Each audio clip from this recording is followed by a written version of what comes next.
It's like you put your hand in a cookie jar and you put, okay, like who am I meeting today? Is it some guy that's now just traveling around backpacking because he sold his company in Silicon Valley and he's done with working so hard, or is it another person who is traveling to travel for a sick family member back home?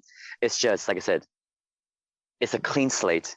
And you don't know who you're going to meet. And I think that's the most exciting part. Like, you don't know who you're going to meet. Hello, I'm Alan Hill. In this podcast series of the Nostalgic Vagabond, we're talking travel, all kinds of travel, with all kinds of interesting people from all around the world. In conversation, we'll share personal anecdotes, tales of adventure, and maybe misadventure too.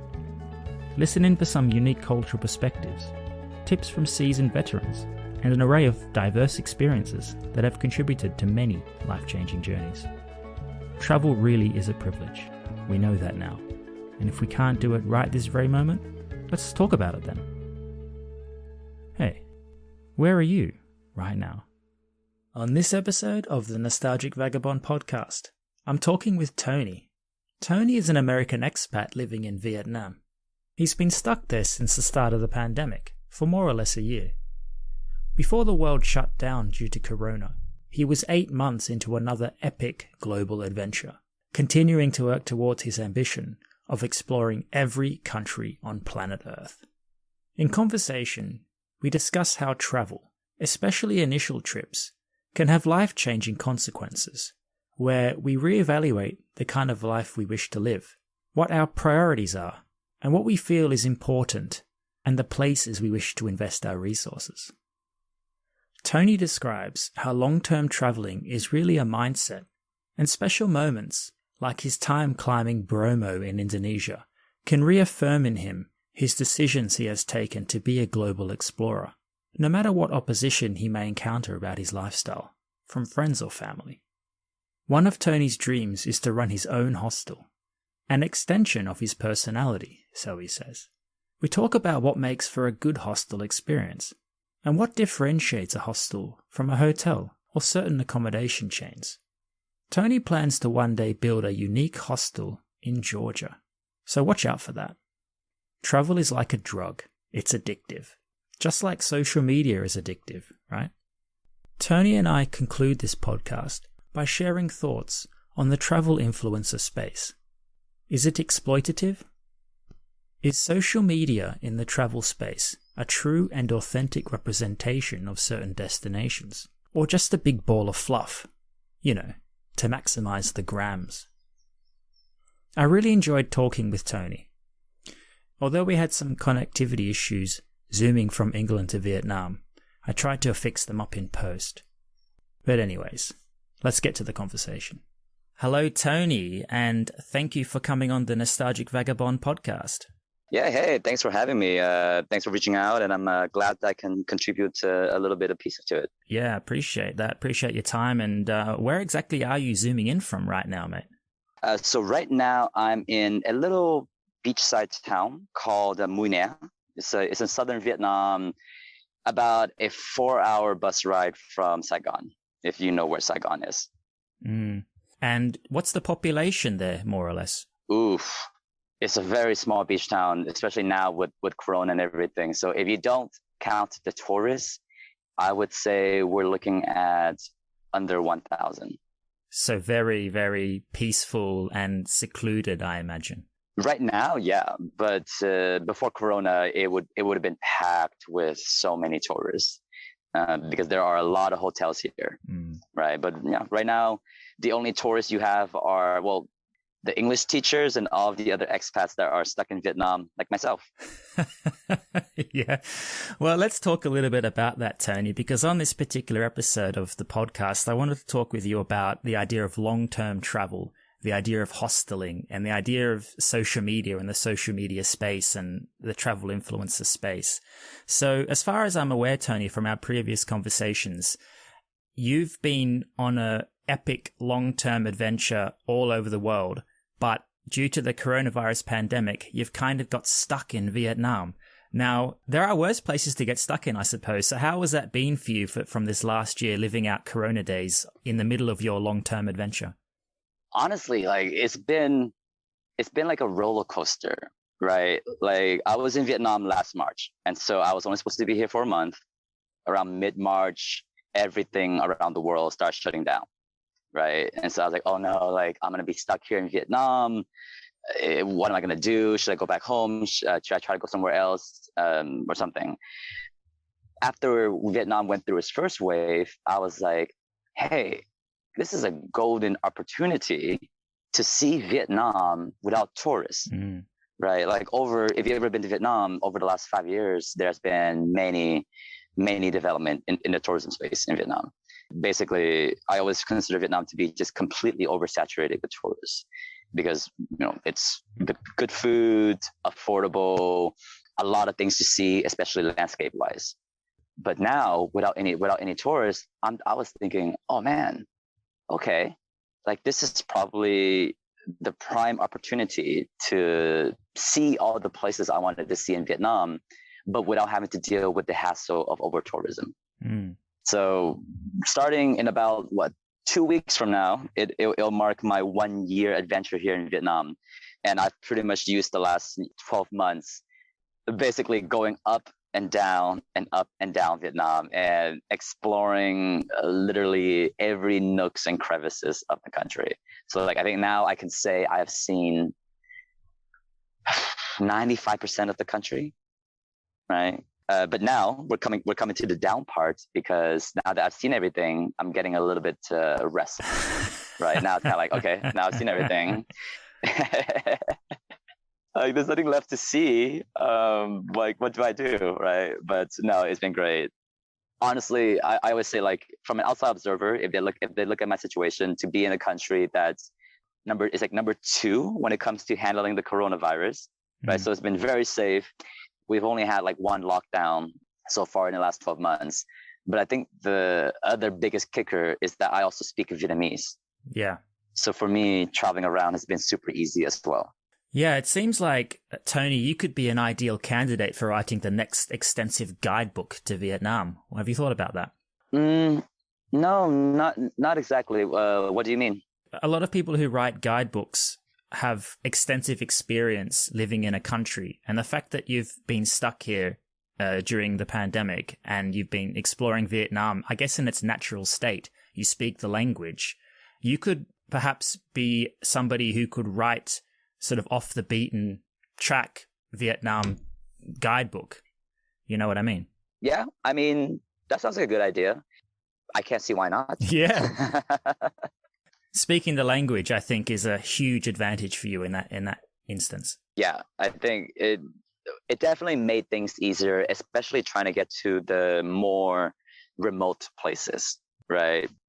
Unfortunately, here in Vietnam, the majority of the people don't speak English, like at all. Even when you go to the guest houses and the homestays, it's the exception that the owner speaks English rather than the rule. But for myself, right, it's actually been quite educational as well, just because when I'm staying in these homestays, I get to talk to the people. And for myself, I'm always a curious person. So I get to ask them, like, how's life here? How has the tourism here changed in the last 5 years? What was it like before Corona? And all these other questions, like, like farming and everything. Mm-hmm. So it's actually been quite educational as well, besides getting to capture all of these, beautiful pictures and everything. Totally, mate. Tony, I know you've been on this epic world journey, this long-term travel adventure.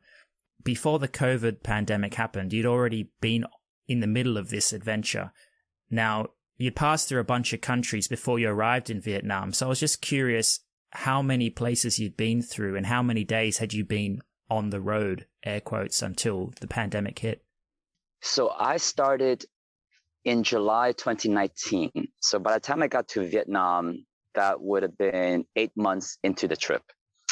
And I actually counted this the other day. I think by the time I got to Vietnam, I had been through 23 countries, Europe, countries in Europe, countries in the Middle East, countries in Southern Africa, as well as South Asia.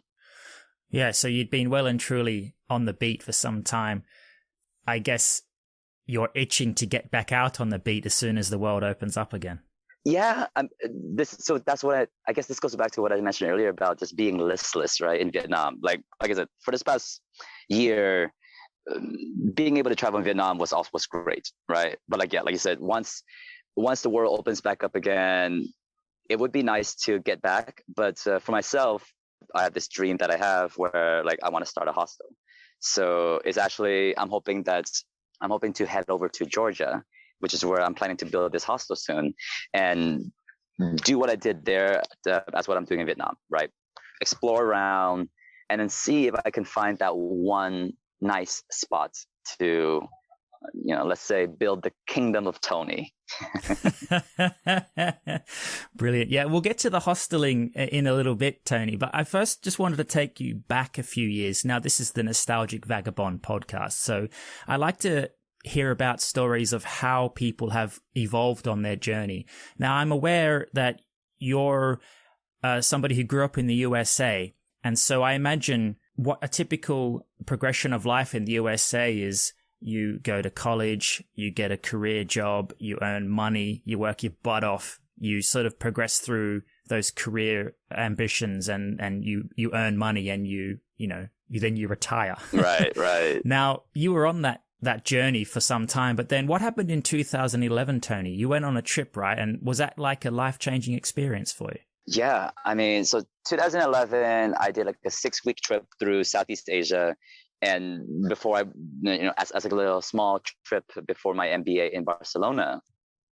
Before that, the only other countries I visited were Mexico, Canada, and Vietnam, right?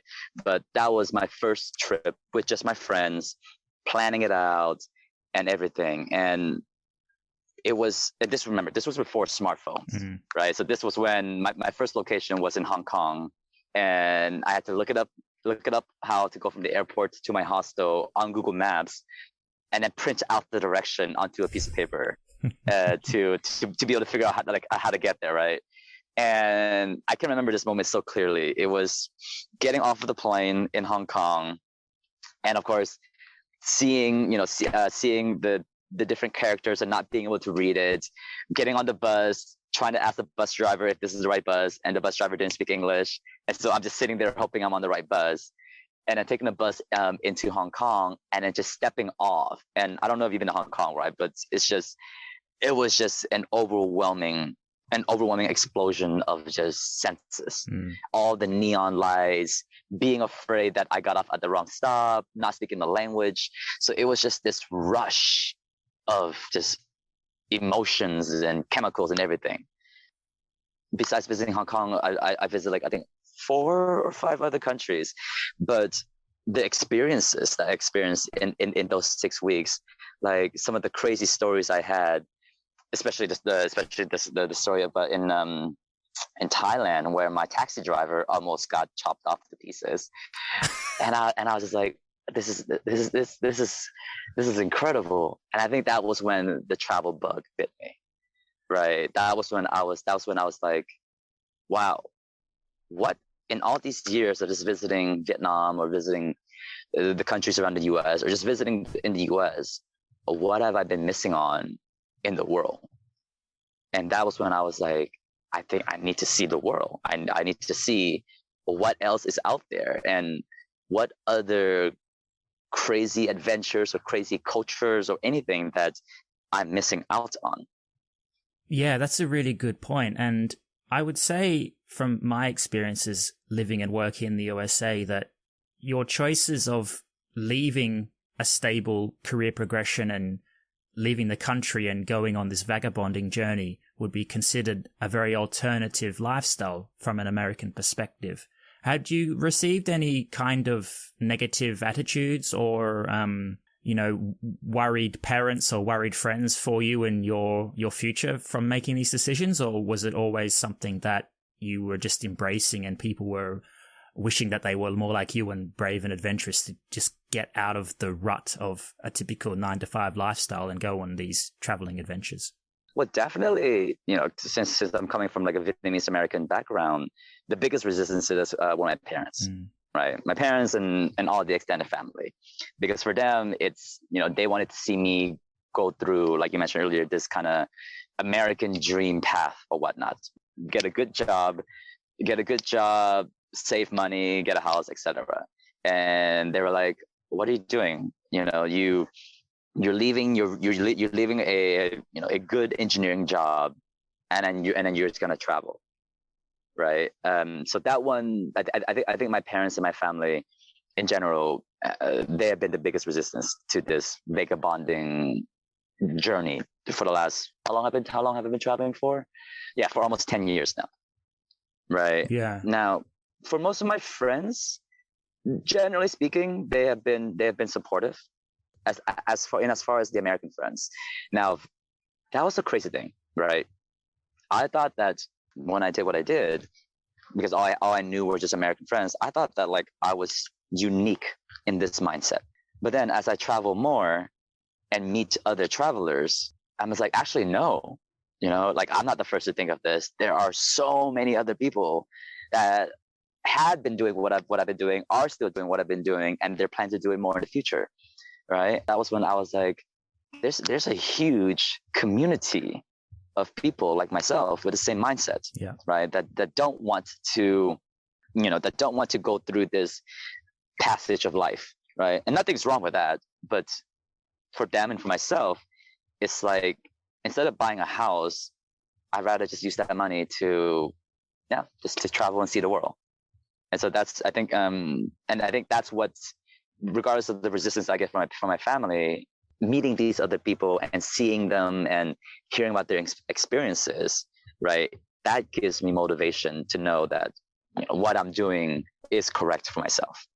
Yeah, it's really interesting because I've had the same experience as Tony, that when you are in this world of travelers, it's almost like you're in this tribe and you connect with this group of people who share a similar wanderlust, if I can use that cliched expression a little bit. But the idea of exploring the world and exploring the populations and exploring cultures, and at the same time exploring your own self, your own identity, it's a very enriching experience. And it's perhaps a minority, but there's, like you said, a lot of people out there in the world from all kinds of cultures who share that similar curiousness about the planet and about the people of the planet. And I think once you find that, you feel at home. Would you say that that's something that has happened to you? Oh, for sure. It's kind of like that moment when, I don't know, you're sitting around a bonfire, you're sitting around at a table in a hostel or somewhere, right? And you start talking with other people, and everyone starts talking, and everyone is just sharing what they've been doing for the last couple of months and whatnot.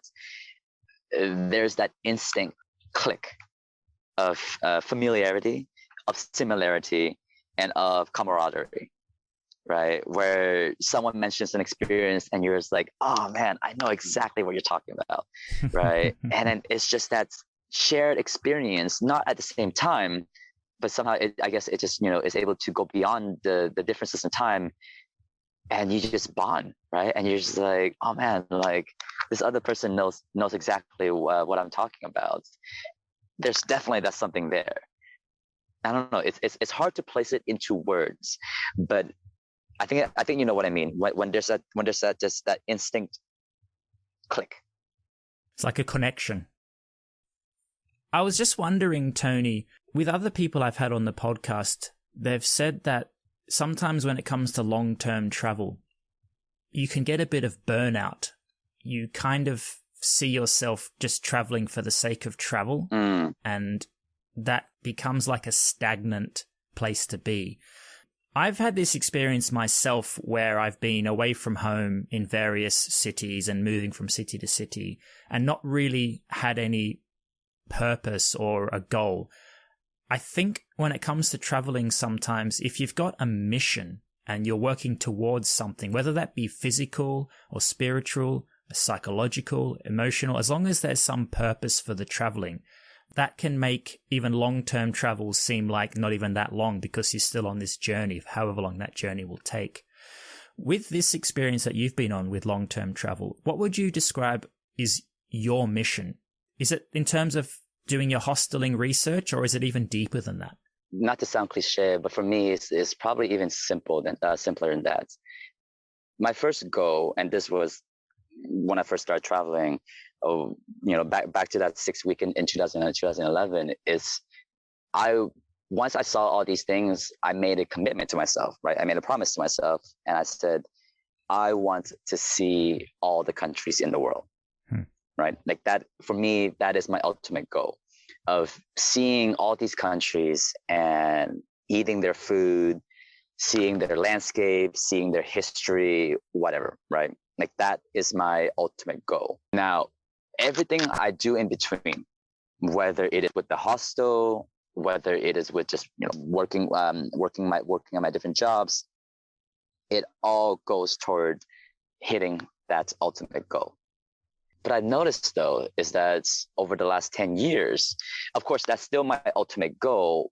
But myself as a traveler, I have grown in that time. Before, like I said, 10 years ago, when I visit a place, all I want to do is just, go to all of the touristy destinations in that location. Yeah. Kind of check marking away the touristic spots, just check marking and say, like, I've been there, it's cool and everything.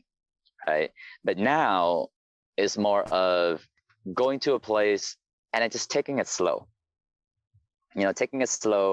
trying to, for lack of a better word, try to smell the flowers in the air, like just feel the moment and not just have to rush through and check mark. And I think that's also for myself has been an interesting journey as well, just seeing how I've grown as a traveler, right? In terms of my priorities, what I want to get out of the travels, right? Now it's more of, I want to try to involve myself with the local people as much as I can. Try to understand, try to get their opinions, try to understand who they are as a person. Whereas ask me this 9 years ago, I didn't care about that. Like I said, I just want to get to a place, see all the touristy things, and then go on to the next place. So your priorities in terms of the way you travel have shifted from more of a checkboxing, like you said, to an overall cultural immersive experience. Yeah, definitely. And I mean, I think it's always a work in progress, because it's very easy to fall into that trap of check marking. Yeah. But I am trying. I wouldn't say I don't want to put down any other people who do the check marking, right? Like I said, everyone travels for their own purposes and for their own goals, and there's really no right way or wrong way, right? There's just your way. True. And so now, like I said, my way is just to get a more immersive experience, because it doesn't always have to be cultural. It can just be, when I was in Indonesia, and I did that sunrise hike to Bromo, right? I don't know if you heard of Bromo, the mountain in Indonesia, but it was just seeing that sunrise. It was one of those moments where I said to myself, like, I made the right decision, in choosing this life, in choosing this lifestyle, because I'm able to see something right now that, unfortunately, 99.999% of the human population will never get to see.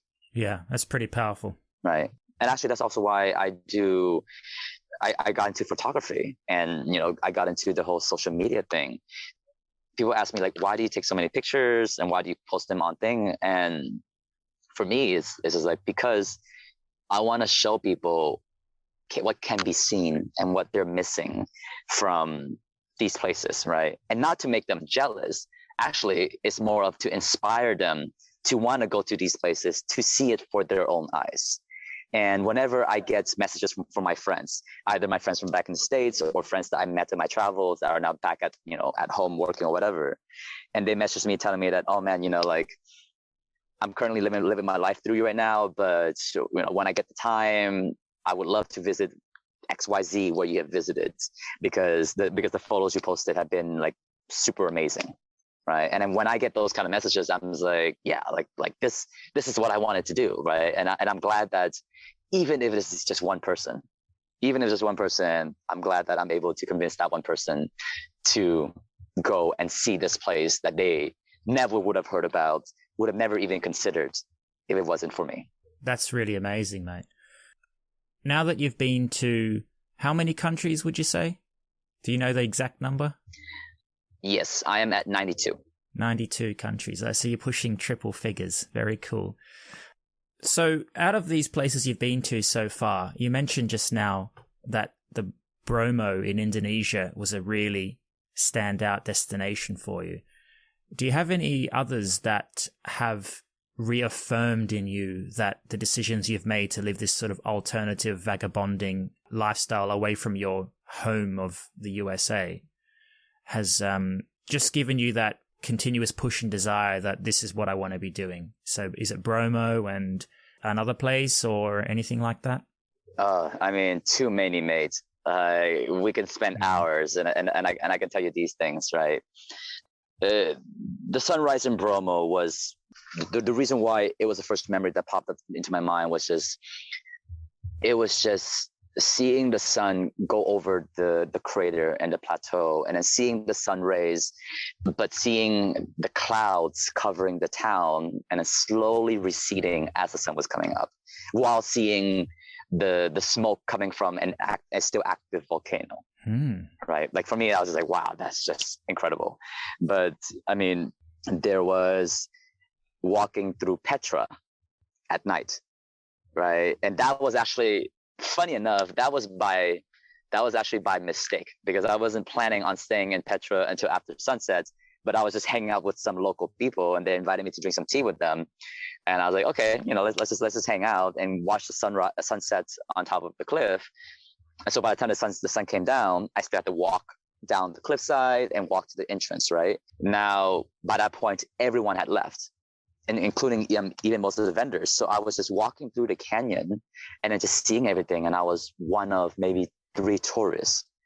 And that night was also, they were setting up, I think it was called like Petra by night. Mm-hmm. So they lit the canyon walk to one of the famous architects of Petra. Like if you ever look up Petra, the first image you see, like that's what it shows you. Mm-hmm. They put candles on the path, right? Now, usually this costs you money. I think this is like an extra price you have to pay to go see Petra by night. But because I was leaving Petra at night, right, and they were setting up these candles, that just made the experience. I mean, being in that place, seeing everything that just made it. As I was walking, I was like, man, like I'm so happy I came here. Like I'm so happy to again see something that I know not many people will get to see, and just being able to experience this and just feeling very privileged about it, right? Because definitely this is a privilege I have that not a lot of people will get to have. Yeah, that's brilliant. I want to move on now, Tony, to this idea of hostels and hosteling, because like you, I have had many, many enjoyable experiences on my traveling days, staying in hostels and meeting other travelers in hostels and just basing my adventures through these communal buildings full of like-minded people. In your opinion, what do you think makes a good hostel? And do you have any favorite hostels that you've visited so far? I would say the most important thing are the staff members. I mean, by this point, I have stayed in hundreds of hostels. Well, not just hostels, guest houses, all these locations, right? And the places that I remember the most are where the staff members were the greatest, right? It's the staff members. They're the one that first greets you when you first get to the place. They're the one that sets the vibe and the mood of the hostel, right? If you have staff members that are friendly, nice, and everything, it just elevates the experience of the hostel. And this is discounting everything else, whether the internet might be slow, whether the facility might be a little bit, written down or whatnot. But when the staff members are so there with the hostel, and they don't make you feel like you are a guest, right? They make you feel like you're like a family there, which right, it adds to the overall family feel of the place. I think that's what makes a truly great hostel compared to an average one or a good one. Right. the first one that comes to my mind to answer the second part of your question is a hostel in Boracay. It's called Friends Hostel. If you ever visit the Philippines, Boracay is the most popular island in the Philippines, and there's a hostel there called Friends, and their staff members exemplifies what I'm talking about. I mean, I've been to the Philippines 7 times now. Each time I've been to the Philippines, I've been to this hostel Friends, and it's funny because 5 years ago when I was there for the 5th time, I believe, they actually gave me like a T-shirt because I've been there so many times, right? I mean, I can remember my first time visiting there, and I can remember my last time visiting there last year. It's just the way the staff members, warmly greet you, the way they go out of the way to help you out. It's, I mean, yeah, Friends is amazing. Like every time I have a friend that wants to visit Boracay in the Philippines, I also recommend them to come visit the Friends because you're not gonna have a good time there. Mm. Do you think that being a staff member and working in a hostel, a successful hostel, it's important that the staff members be travelers themselves, or is it more just about being super friendly and welcoming and basically being like a brother or sister or mother or father to the guests? I don't think they need to be travelers at all, right? I think it's more of the latter. I think it's where the staff members are trained to treat you as not just, a dollar figure that just comes to sleep in the beds, drink the alcohol, and eat the food, right? Instead, when they see you as, as a person that they want to make your experience the best experience as possible, mm-hmm. That's when the experience comes out the best. When they, like I said, here's an example of Friends, and it didn't happen to me, but it happened to another guy during I think my second visit there or third visit, and that was when I knew that I was like, oh man, like the staff members here are awesome. He told me that he got drunk one time, and when he came back from being drunk, he asked the staff members, oh, can they make him breakfast? So yeah, he asked the staff members because the place had a kitchen, and he asked them, oh, can he have his breakfast at like 8 a.m, right? Like he wanted to have an early breakfast, and so he went to sleep. And then at exactly 8 a.m, right, the staff, one of the staff members came to his room, like with the breakfast ready to wake him up and everything. And he was just like, wow, I was just so impressed because I didn't think they would just be there and give me the breakfast at 8 a.m, right? And so when I heard about that experience, I was like, the particular attention to detail of hospitality, of going above and beyond the customer service, and like you said, of basically when someone comes into your home, right, you want them to have the best experience possible. And so when staff members treat travelers coming in like this, and when I say they're in this case, the home wouldn't be the actual hostel itself, but let's say the island or the country or whatever, right? And they want the other person to have, whatever experience they had before wouldn't matter. All that matters is what experience they would have here now. Then I think that's what makes a great hostel, because that's what creates the memories. That's what create an atmosphere. And because I think this goes from beyond the staff members, and it goes to all the travelers themselves. And then the travelers treat each other like this, and it just feeds upon itself, and it builds upon itself to create this, like I said, this very amazing vibe and atmosphere. Yeah, I agree with what you said. The staff members, they set the standard for the attitude and the ambiance and the vibe of the establishment. And then the people who are there can't help but be influenced by these good vibes. Moving on then, Tony, I was just curious if you could, and you might have already sort of summed this up, but in one sentence, if you could describe what makes a traveler hostel different from a hotel or a chain B&B or a guest lodge, what would you say in that sentence? The biggest difference between a hostel and these places would be the traveler community that you meet. In a hotel, you're not going to meet, you're most likely not going to meet the other guests. Same with an Airbnb. But in a hostel, it's like putting your hand into a jar and pulling out a piece of paper. and you don't know what personality you're going to get, right? And that's a hostel. You don't know the people you're going to meet. And I've met the broad spectrum, from very eccentric characters to the just people that just wants, they have a job and they're just traveling, they're staying in hostels, right? But it's just one of the best things about it is that you just don't know what you're going to get.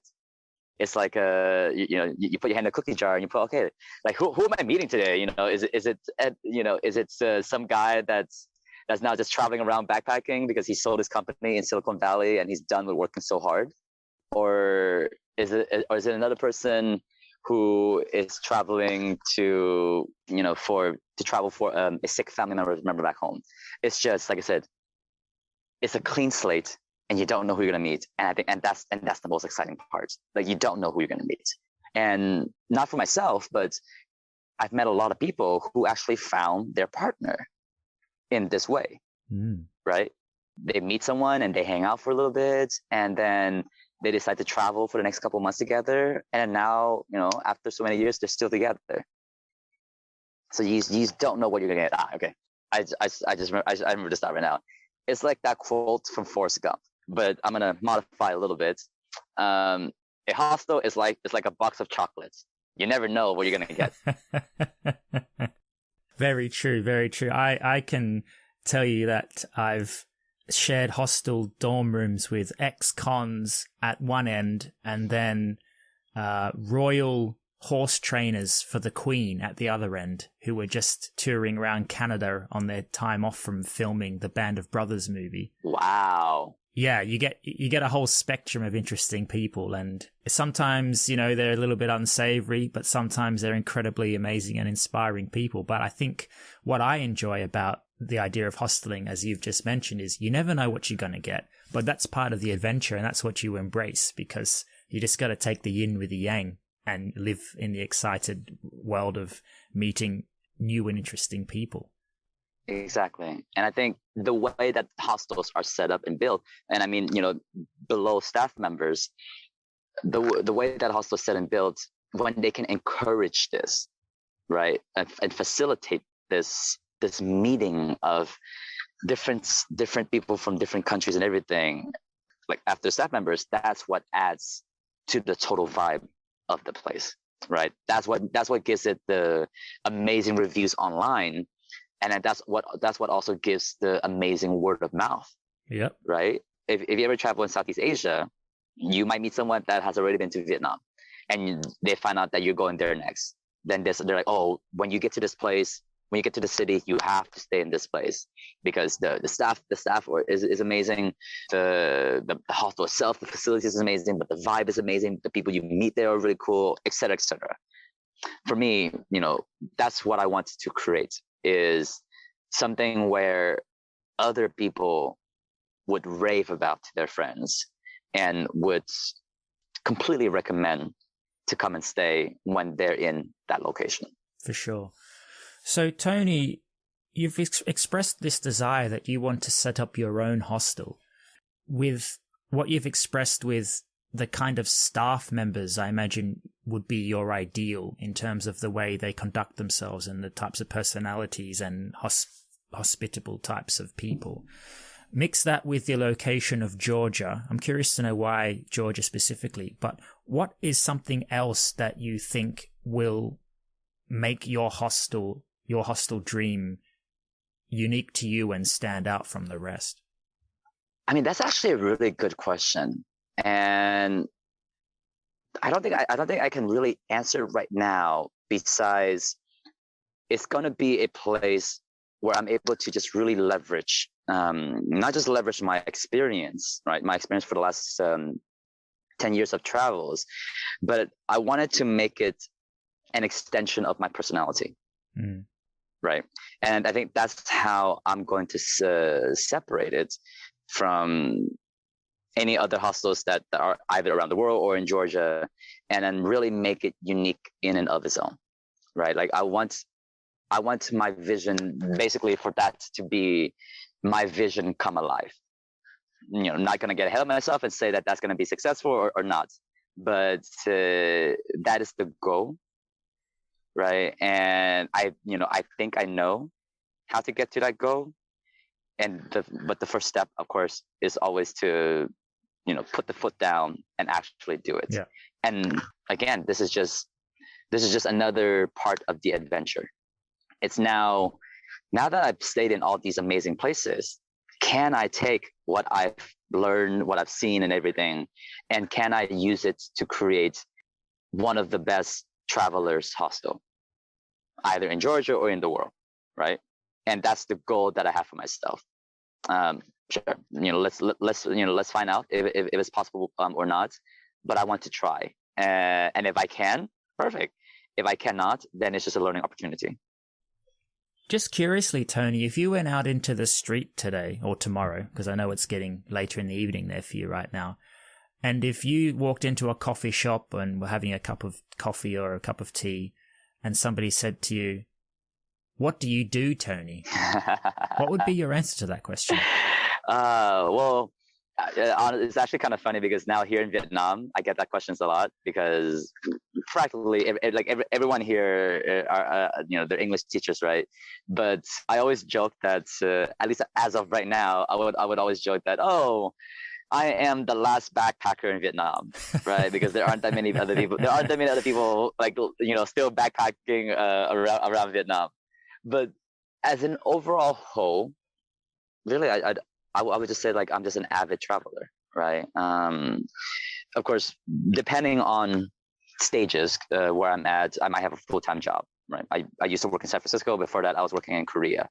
But if someone asked me what I do, I'd say, oh, I'm just trying to learn all that there is to the world. And unfortunately, the world's huge, right? But I will try to do my part, and I will try to share what I've learned through social media and through engaging with other travelers at these hostels and everything. And like you said earlier, maybe one day have some sort of book to detail all this out. Yeah. When somebody asks you, why are you an avid traveler? Can you respond to that in one sentence, or is it a question that needs you to write an essay to answer? No, I mean, then I would say because it's fun. Right? I'm a simple man, Alan. Yeah, right? yeah. If they want a one succinct answer, then I would say, because it's fun and it makes me happy. Brilliant. You can't never, my philosophy in life is never, try your best to not do things that are not fun. And who knows, right? Maybe one day all this traveling is no longer fun for me. And then that'll be the day when I would hang up my backpack. But honestly, I feel like that's going to be very hard because every time I come to a new country and I do a new experience, it's just it reminds me again why I'm doing what I'm doing and why I want to keep doing what I'm doing. Yeah, even here as part of this trip, I did the Annapurna circuit in Nepal. Walking through that circuit and walking amongst the Himalayas and seeing all the cool buildings with the mountains and just being by myself, walking in solitude. I just oh man, this is really tough work and I'm suffering physically, but this is going to be so worth it once I finish it. Yeah. And after I finished it, I was like, wow, I can't believe I did that. I can't believe it was. And then again, I go through the whole mental thing. I was like, I'm so happy to be doing this, right? I can't stop. And then, I tell people this. I tell them, I'm like, honestly, traveling is like a drug. It's just like a drug. You get the same chemical high, right? It's addictive. It's intoxicating. And, to be fair, it's also expensive. You're like a drug, right? And so it's just like a drug, right? Brilliant. My favorite 4. I've got them here. Are you ready for my favorite 4? Yeah, let's do it. Tony, what is your favorite color? Red. What is your favorite international greeting? International greeting. Are we talking about expression, word expressions or physical expressions? Language expression, yeah, word expressions. I like hola in Spanish. Nice. What is your favorite backpack? Are we talking about brands here or types? Give us both. I honestly don't have one, personally speaking. The backpacks I have right now, I have a 40-liter backpacker's backpack, and then I got a 15-liter day pack that I carry. I don't really have a particular favorite one. Right. So it's more about the size rather than the branding or anything else. Exactly. Good point. Yeah, 40 liters is quite small, so I imagine you're quite a minimalist backpacker. Yeah, exactly. I mean, also, this is a pro tip to anyone else that's listening out there, right? If you're going to be traveling a long time, don't go for the bigger backpack. Like, you don't need any more than 40. The more you have, the more you're just going to carry. And after maybe like a month into the trip, you're going to realize that, man, I don't need half of the stuff that I brought. Exactly. Good point. And finally, Tony, what is your favorite song? Oh, favorite song. I Want It That Way by the Backstreet Boys. Nice. Cool. My favorite 4. All right, let's talk about social media. Now, you're on Instagram, Trek with Tony, all lowercase, at Trek with Tony. I've got you on there, and like you said it previously in the podcast, you use the social media space to post videos, post pictures, share your travels with your community, not out of an arrogant standpoint, not trying to make people jealous, but just trying to inspire people and show them that if you can do it, they can do it too, if they want to. Would you say that's a good summary of what you're doing on Instagram? Yeah, that's a perfect summary, because if they know me, they know that I'm lazy, right? So yeah, if I can do it, anyone can. Are you on any other social platforms? So I'm on Facebook, but and then I'm also on YouTube. But I guess by this point, the videos I put on YouTube are not as professional as other travelers. But same thing, right? I put it on there just if anyone happens to see it, then they can learn a little bit more about whatever the video I do. And then I'm also on like a semi-professional photographer's website. It's called 500px. Right. And then, so yeah, and there I post up my my nicer and fancier photos just in case anyone wants to buy them. Right. Now, you've been traveling for a decade, more or less now, Tony. So it's similar to me. I started traveling in 2009, but probably more specifically 2010. So a little bit longer than you, but not that much longer. And you mentioned earlier in the podcast that you were traveling in Hong Kong pre-smartphone, and that's definitely an era that I recall as well. In terms of smartphones and in terms of traveling over this amount of time, have you any experiences or any things that you'd like to comment on in terms of the evolution of social media and traveling? One of the things I've noticed is that with the advent of smartphones, and now you have like all of these social medias, like with YouTube, TikTok, Instagram, and everything, right?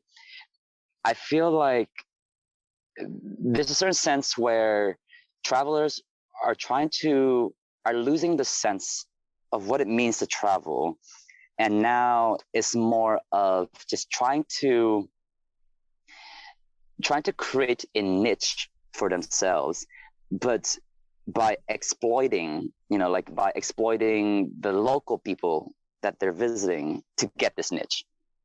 Right. And I came up with this thought when I heard about how I think it was like these 2 Polish girls or a Polish guy, and what they wanted to do was just to travel around Asia without spending any money. Right. Mm-hmm. And they would hitchhike everywhere, and when they get to a place, they would try to sleep with any local person that would take them in, and eat their food and everything, right?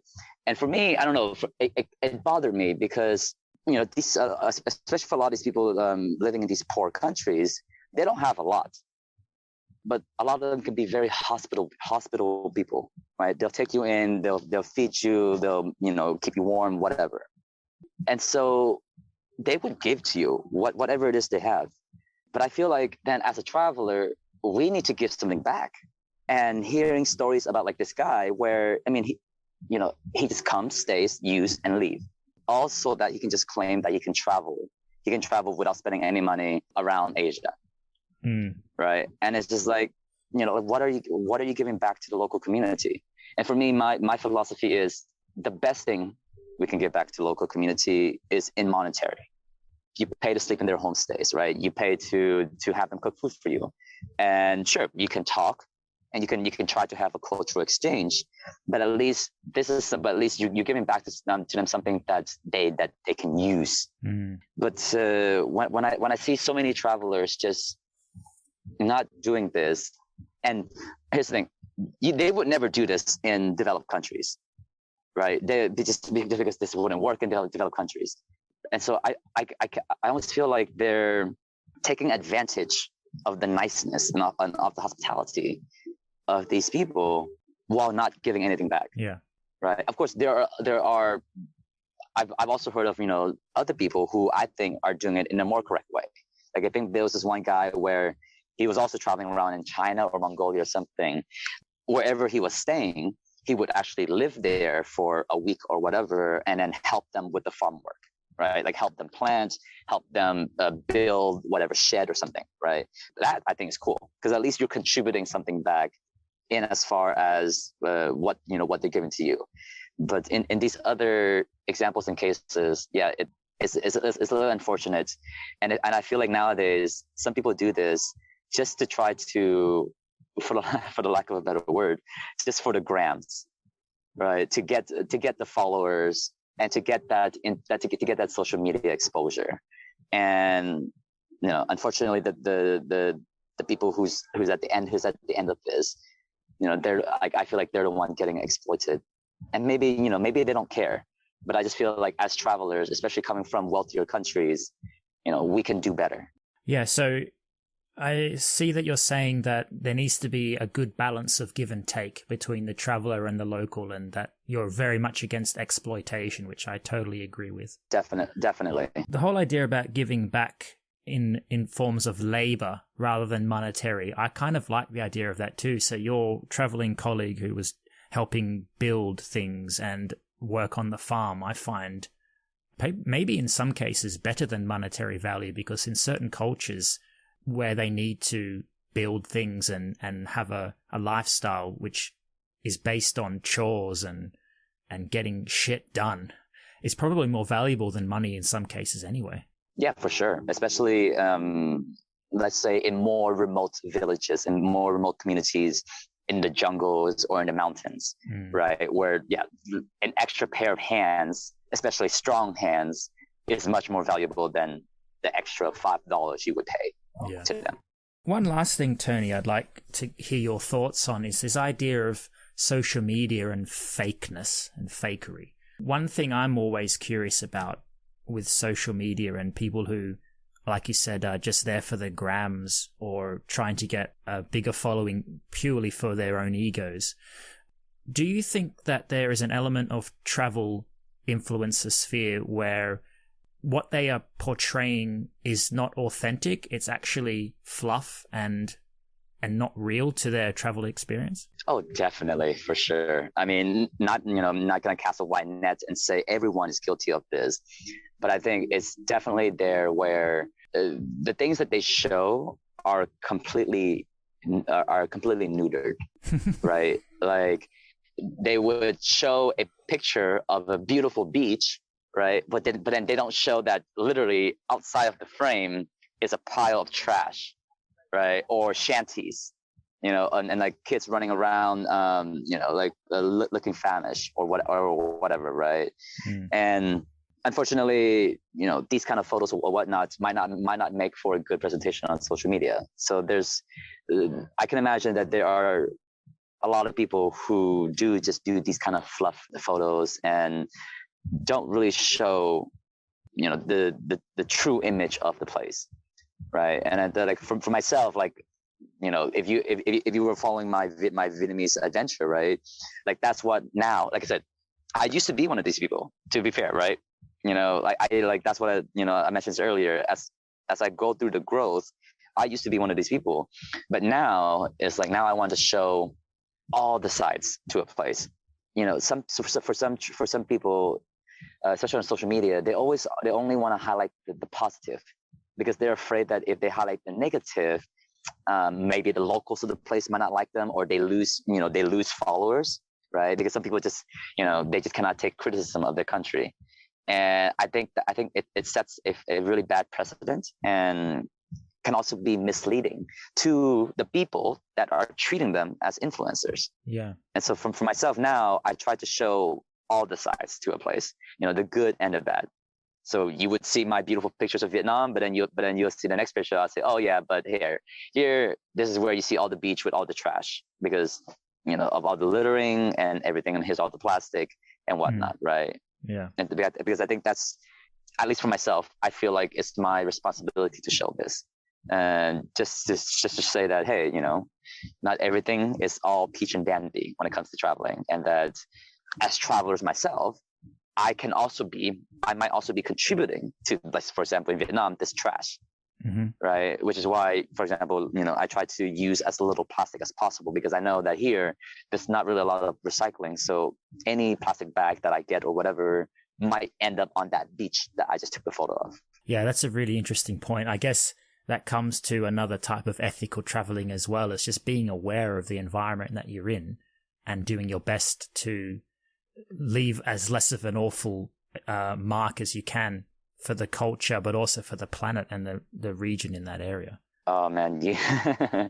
Do you like water? Like, are you a scuba diver or a snorkeler? I have. Or are you like a water person? Done when I lived in Australia. I did some snorkeling, but I can't imagine seeing shit under the ocean. That would depress me. Have you come across that kind of stuff?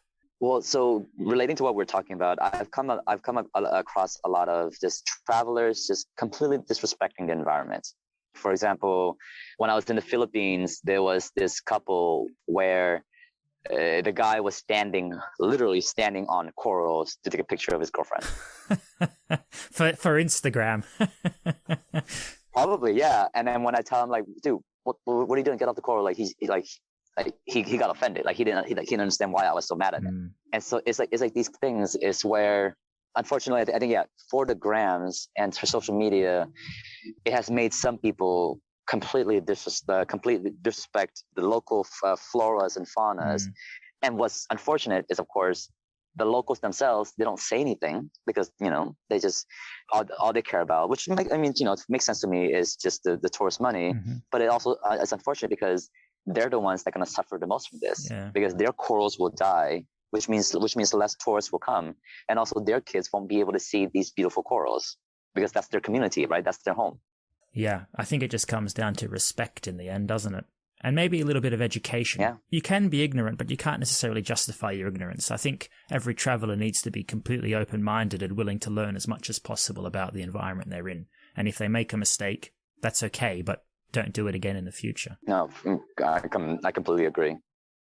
Right, Tony. Well, basically, we're out of time. So if anybody wants to follow you, they can go onto Instagram and type in Trek with Tony in lower cases, and they'll see your Instagram page and all the photographs that you've posted up and the videos you've posted up over the time, and they can follow your adventures that are still happening in Vietnam, but hopefully soon we'll be outside.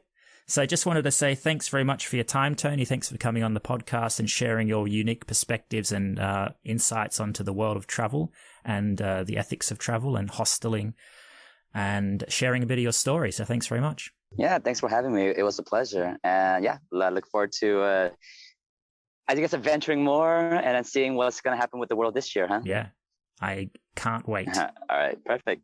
For now, I guess you can live vicariously through me, through my Instagram. Yeah, that's it. Thanks for listening to the Nostalgic Vagabond. I hope you enjoyed listening to our conversation. And if you would like to listen to other interesting talks on travel, there are more podcasts available. Check them out wherever you get your podcasts. And for updates, just follow me at the Nostalgic V. Don't forget, your journey is special. Own it. I've been Alan Hill. Until next time.